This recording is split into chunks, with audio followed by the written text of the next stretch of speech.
오늘 함께 진짜인가 가짜인가 라는 제목으로 하나님 말씀을 나누겠습니다. 진짜인가 가짜인가입니다.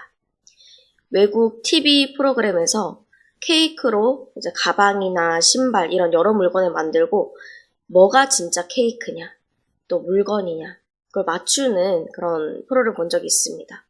뭐 케이크가 케이크지 어떻게 진짜 물건이랑 똑같이 생겼겠냐 뭐 이런 질문을 하시는 분이 계실지도 모르겠어요. 그런데 정말 똑같아요. 겉만 보면은 뭐가 케이크고 뭐가 물건인지 알 수가 없어요. 케이크인 걸 알아내는 방법은 속을 보는 거죠. 잘라서 보는 것입니다. 그리고 다른 방법은 뭘까요?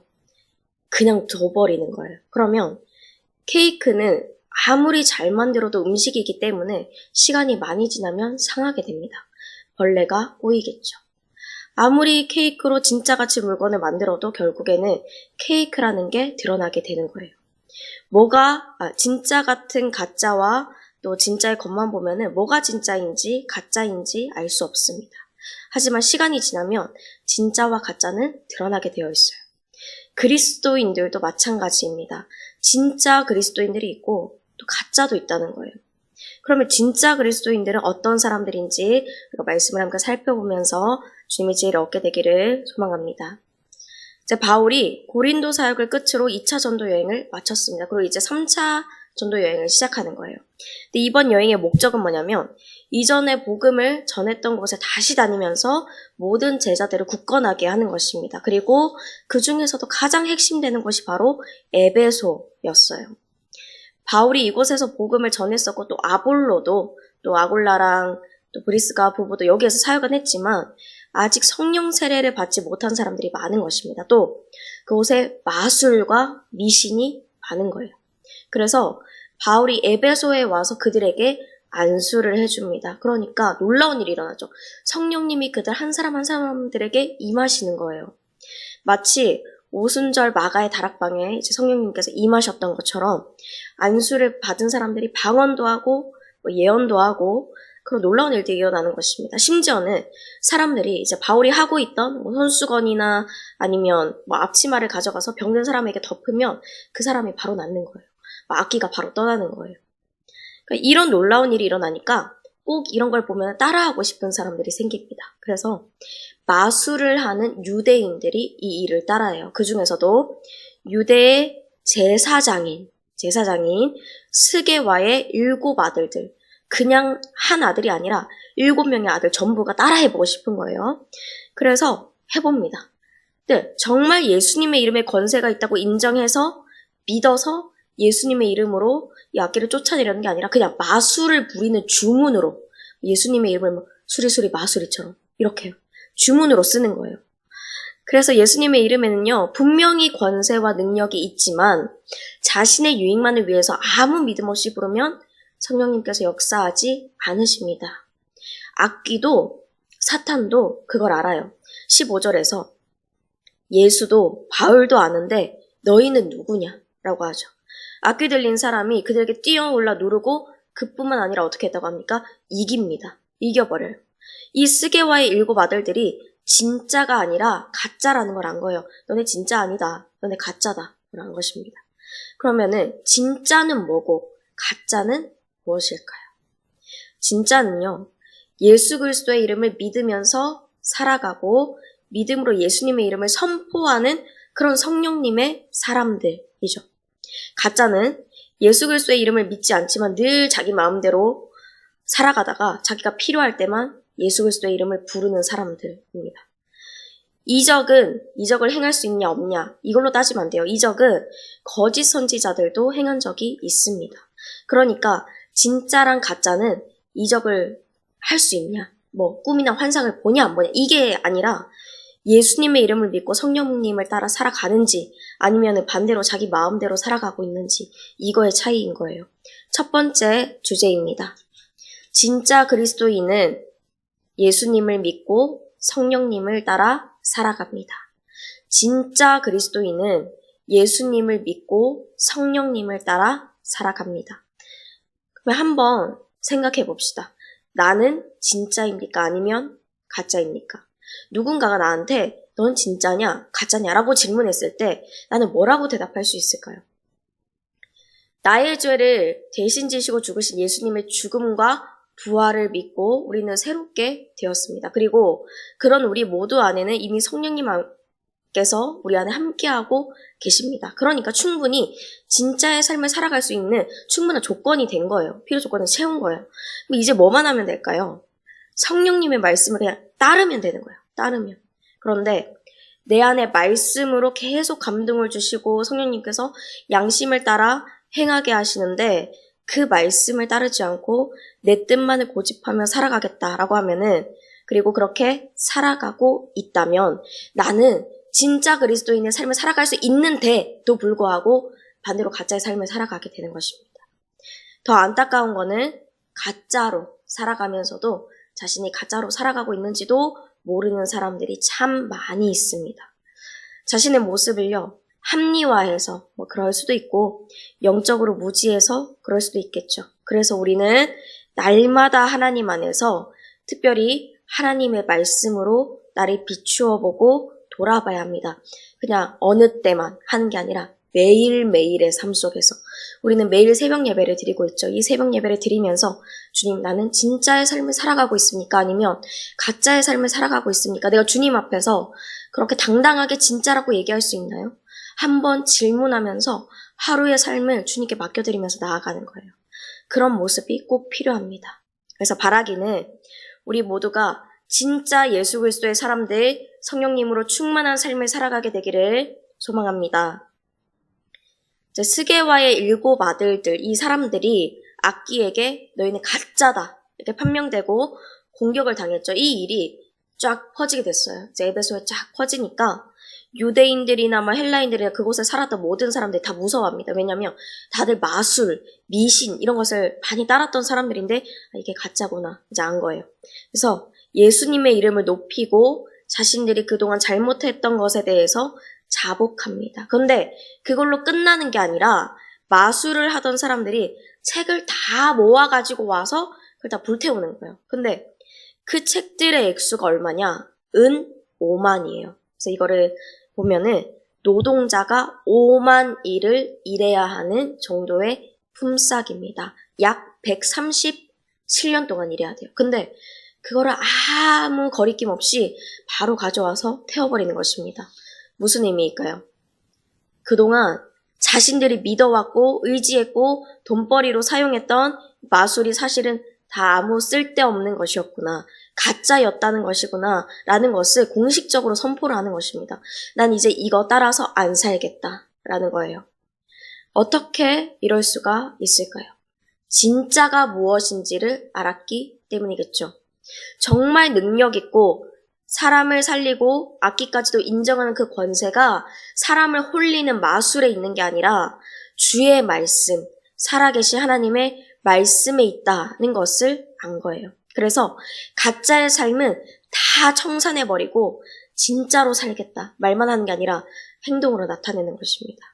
두 번째 주제입니다. 진짜 그리스도인은 하나님의 능력의 말씀을 알고 죄의 삶을 정리합니다. 진짜 그리스도인은 하나님의 말씀의 능력을 알고 죄의 삶을 그대로 가지고 살아가는 게 아니라 정리를 하는 거예요. 내가 이렇게 하겠다, 저렇게 하겠다 이런 말만 하는 사람들은 참 많이 있습니다. 하지만 자신이 말한 대로 살아내는 사람들은 많이 없어요. 왜냐면은 말을 내뱉기는 쉬워도 그걸 삶으로 살아내는 것은 어렵기 때문이겠죠. 내 삶의 습관들, 가치관들, 편했던 것들을 다 바꾸거나 버려야 되기 때문이에요. 그래서 결국에는 제자리로 돌아가 버리는 사람들이 많습니다. 그러나 데살로니가전서 5장 22절에서 말씀합니다. 악은 어떤 모양이라도 버리라. 아멘. 타협하지 말고 알면서도 죄의 습성을 따라서 살아가지 말고 하나님의 말씀에 반대가 되는 그것이 어떤 것이든 바로 버려라. 멀리해라. 아주 작은 것이라도, 아주 조그마한 것이라도, 남들이 모르는 것이라도 그게 내 안에 발견되면은 버리라는 거예요. 제가 중고등부 수련회 집회 시간에 한 목사님께서 말씀을 전해주시는데 그 말씀 중에 하나가 좀 굉장히 와닿았습니다. 우리가 수련회를 와서 은혜를 받고 울면서 기도하고 주님 내가 주님을 위해서 살겠습니다. 모든 걸 바치겠습니다. 라고 하지만 삶의 자리로 다시 돌아가면 수련회에 오기 전과 똑같은 삶을 살아가게 된다. 이거를 색다르게 표현하시는 거를 들었어요. 분명히 예수님께서 죽으시고 땅에 묻히신 다음에 3일 만에 부활하셨는데 이상하게도 우리가 수련회를 마치고 집에 돌아가면은 예수님은 다시 땅에 묻히시고 죄가 3일 만에 부활한다. 이런 얘기를 하시는 거예요. 굉장히 와닿죠. 이제 중고등부 아이들에게 재미있게 또 이해하기 쉽게 말씀을 전해주시려고 이렇게 말씀하신 것입니다. 또 우리도 굉장히 이게 와닿죠. 정말요, 아무리 수련회 때, 부흥회 때, 여러 집회 때 은혜를 받아도 죄로 가득하던 그 행동, 말, 습관들, 내 삶으로 돌아와서도 그대로 지속되면은 그거는 아무 소용이 없습니다. 내 삶에 예수님이 안 계신 것처럼 살아갔다. 이렇게 하는 거랑 똑같은 거예요. 예수님이 우리를 죄에서 구해주시려고 모든 물과 피를 다 흘려주셨는데 나는 그걸 모른 채 하면서 그냥 외면하면서 살아가겠다. 이런 똑같은 것입니다. 예수님이 나를 위해서 우리를 위해 희생해 주신 것처럼 우리도 죄로 가득한 내 자아를 죽이고 예수님이 주신 부활 생명으로 살아가야 합니다. 그러려면은 내가 어느 부분이 유혹에 넘어가기 쉬운지 그 약한 부분 도대체 어딘지 말씀대로 살아가는데 이 반대로 계속 가려고 하는 부분이 어딘지를 알아봐야 됩니다. 그리고 하나님 앞에 나아가서 기도하는 거예요. 그 죄된 습관을 버릴 수 있도록 유혹에 휩쓸리기 쉬운 연약한 부분이 말씀으로 강건해지도록 말이죠. 또 내가 모르는 부분이 있다면 알게 해주시라고 기도하는 것입니다. 알게 됐다면, 알고 있는 부분이 있다면 과감하게 결단해야 합니다. 그 죄가 더 이상 나를 충동하고 주장하지 못하도록 말이죠. 창세기 4장 7절 하반절에서 하나님은 아담과 하와의 아들인 가인에게 이렇게 말씀하십니다. 죄가 너를 원하나 너는 죄를 다스릴지니라. 아멘. 하나님께서 아벨과 그의 제사만 받으시니까 이 형 가인의 마음속에 아벨에 대한 질투가 생겼습니다. 얼굴색이 변하고 화가 올라왔어요. 근데 이 마음을 정리하지 못하고 그대로 두니까 점점 질투와 욕심과 분함과 욕망이 점점 가인의 안에서 커지게 되는 거예요. 하나님께서는 그런 가인의 마음 깊은 곳을 보셨습니다. 죄가 가인을 다스리지 못하도록 오히려 가인이 죄를 다스리라고 말씀하셨어요. 그런데 가인이 하나님의 말씀을 들었지만 그냥 흘려버립니다. 질투로 시작됐던 가인의 마음이 점점 커져서 어디까지 가냐면 살인 충동까지 일어나는 거예요. 결국에는 절대 있어서는 안 되는 그 일이 일어나게 됐죠. 자기의 친동생인 아벨을 자신의 손으로 쳐 죽이는 것입니다. 가인이 한 그 끔찍한 일은 성경 말씀에 영원히 기록되게 되었고 최초의 살인자, 동생을 죽인 형이라는 오명을 가지게 되었습니다. 성령님은요, 내 안에 죄가 있을 때 나조차도 깨닫지 못하는 그 마음, 그 죄를 아시고 마음을 치시면서 양심에 말씀하십니다. 히브리서 4장 12절 말씀입니다. 하나님의 말씀은 살아있고 활력이 있어 자위의 날선 어떤 검보다도 예리하여 혼과 영과 및 관절과 골수를 찔러 쪼개기까지 하며 또 마음의 생각과 뜻을 판단하나니. 아멘. 그러므로 성령님께서 돌이키라고 하실 때 아주 작은 죄의 모습이라도 남겨두지 말고 버려야 합니다. 그게 질투든 억울함이든 수치든 뭐든 간에 말이죠. 하나님 앞에서 가져와서 해결받아야 합니다. 안 그러면은 사탄이 그것을 올무로 잡아요. 이거를 가지고 흔들겠다. 네 믿음을 흔들어 보겠다라고 해요. 그래서 가인과 같이 죄가 나를 다스려버리는 그런 삶을 살아가게 되어버립니다. 하나님의 말씀의 능력을 아는 우리 모두가 죄를 따라가지 않고 죄를 과감히 정리해서 죄를 다스리는 삶을 살아가게 되기를 바랍니다. 사랑하는 성도 여러분, 진짜와 가짜는 외면을 봐서는 뭐가 진짜인지 가짜인지를 알 수가 없습니다. 그 속을 봐야 되죠. 근데 그 속을 한 번에 꿰뚫어 보실 수 있는 분이 우리 성령 하나님이세요.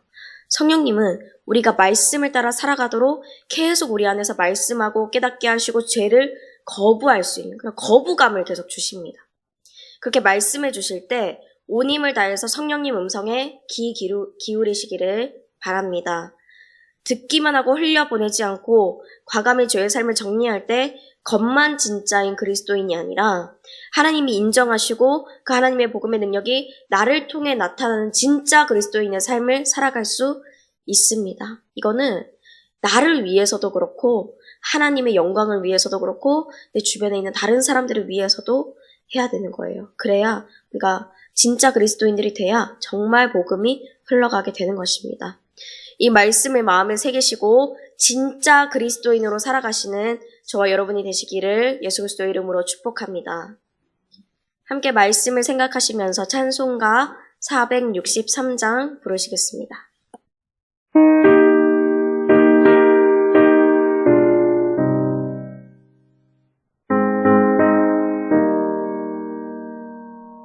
신자 되기 원합니다.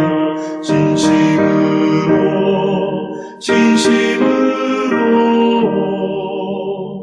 신자 되기 원합니다. 진심으로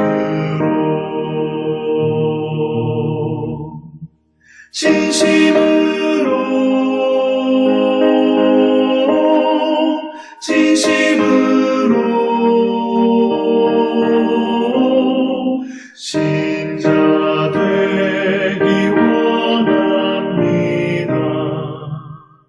진심으로 사랑하기 원합니다. 진심으로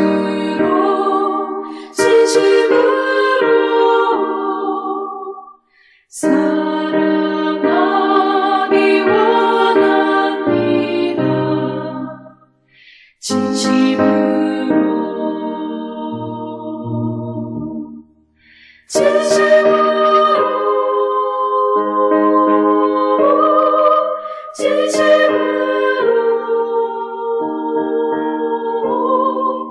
사랑하기 원합니다.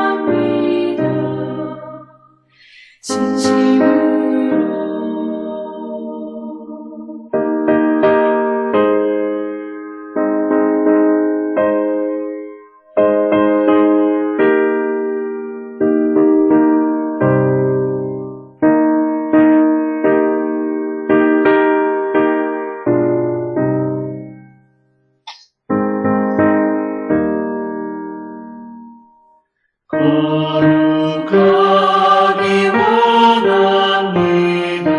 진심으로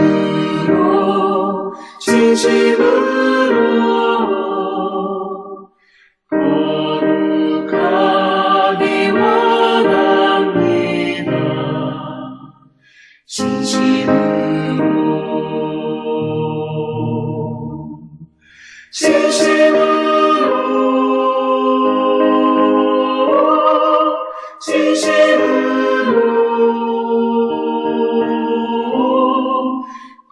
거룩하기 원합니다.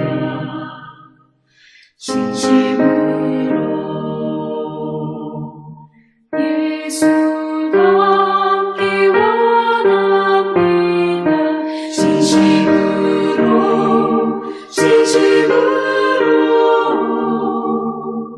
예수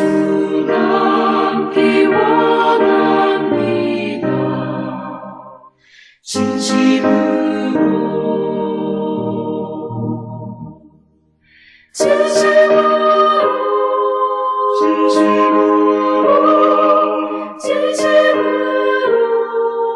진심으로 예수 닮기 원합니다. 진심으로